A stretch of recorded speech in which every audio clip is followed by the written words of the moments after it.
If we want a revolution against these social engineers and the scientific dictatorship, we have to start getting back to basics, having barbecues, knowing our neighbors, loving our husbands and wives, spending time with our children, and getting back to real human culture. This false corporate culture has been superimposed over our daily lives. The public is literally under a trance. We have to somehow reach out to them and break them out of this trance.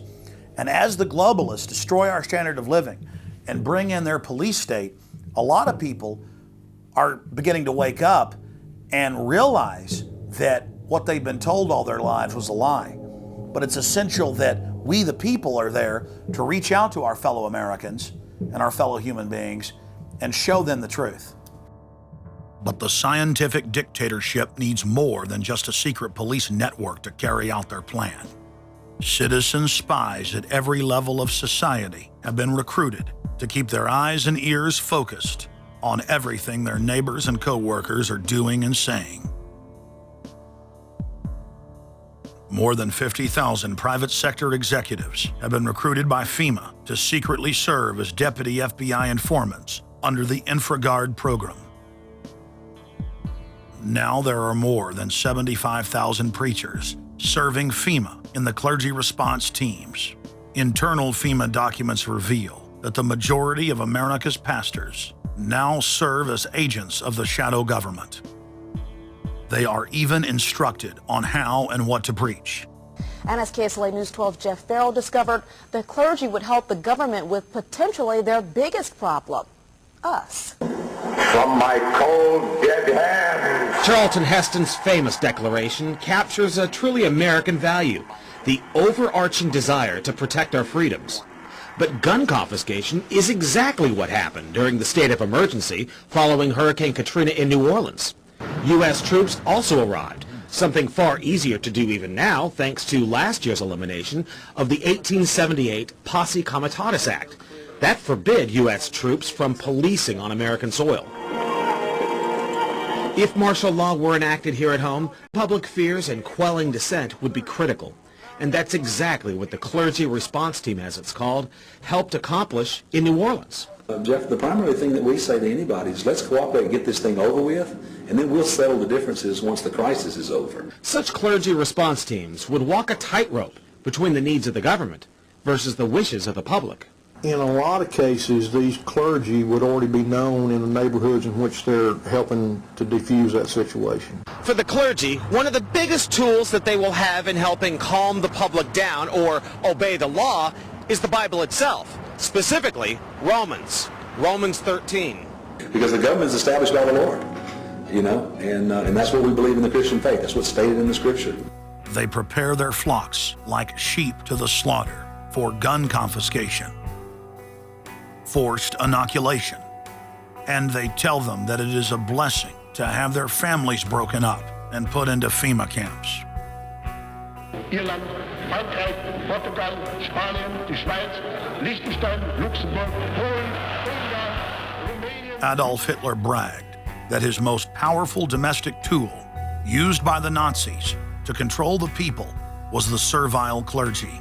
And his favorite Bible verse was Romans 13, render unto Caesar.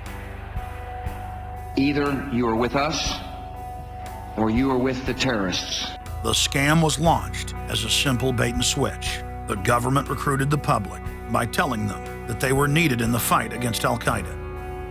But from day one, over 90% of their training and operations focus on demonizing, surveilling, and harassing anyone who stands against their takeover. The Department of Homeland Security calling on firefighters to take on a new role in the war on terror.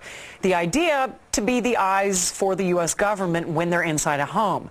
Now, unlike police officers, firefighters don't need a warrant to go into private houses. And critics say that's where things get sticky. Cable company repairmen, truck drivers, maid services, and hundreds of other professions that go inside homes and businesses without warrants are now on the government's payroll as citizen snitch spies. But Big Brother doesn't stop there.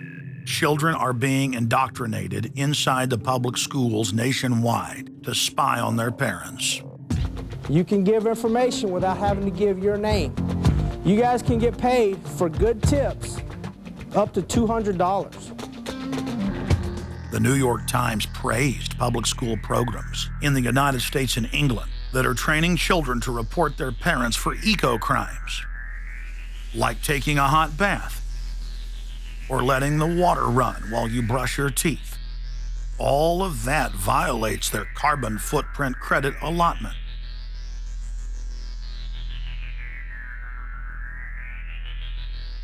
Check it out, check it out. And that's where we come in. We're the carbon cops and we're on the lookout for energy wasters. Our job is to get all Australian households to cut their carbon emissions. So Carbon Cops is a program that looked at energy use in a domestic sense. We went into people's houses and got them to reduce their energy use by 50%. Sadly, the Boy Scouts of America have now contracted with the Department of Homeland Security and are now training more than 20,000 Boy Scouts in anti-terror urban warfare mount training. The federal grants are very specific. The Scouts are trained to carry out seek and destroy missions against disgruntled veterans of the U.S. Armed Forces. Good evening, everyone. Homeland Security is enlisting some unlikely new recruits to fight terrorism and help with other emergencies. The Girl Scouts. Girl Scouts across the country and here in East Tennessee are now taking part. 9-year-old Elise Murphy has already earned a lot of Girl Scout patches. And now, every member of the 3.4 million Girl Scouts of America is now being trained by the Federal Emergency Management Agency to aid and support Homeland Security in disaster and anti-terror operations.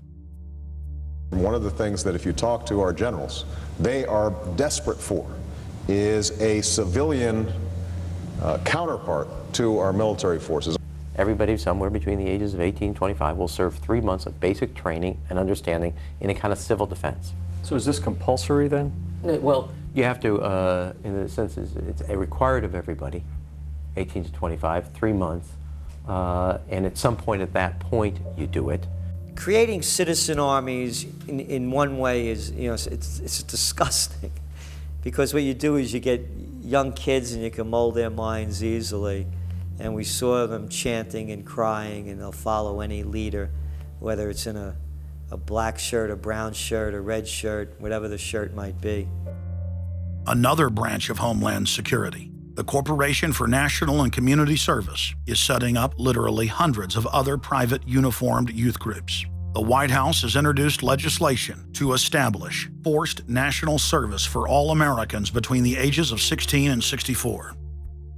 In 2008, the North American Military Governorship, known as NORTHCOM, announced that they had deployed 4,000 regular Army troops inside the United States to deal with civil unrest because they knew that their offshore masters were about to rob the United States blind. In 2009, the Pentagon requested funding from Congress to deploy 379,000 military personnel in thousands of communities across the United States.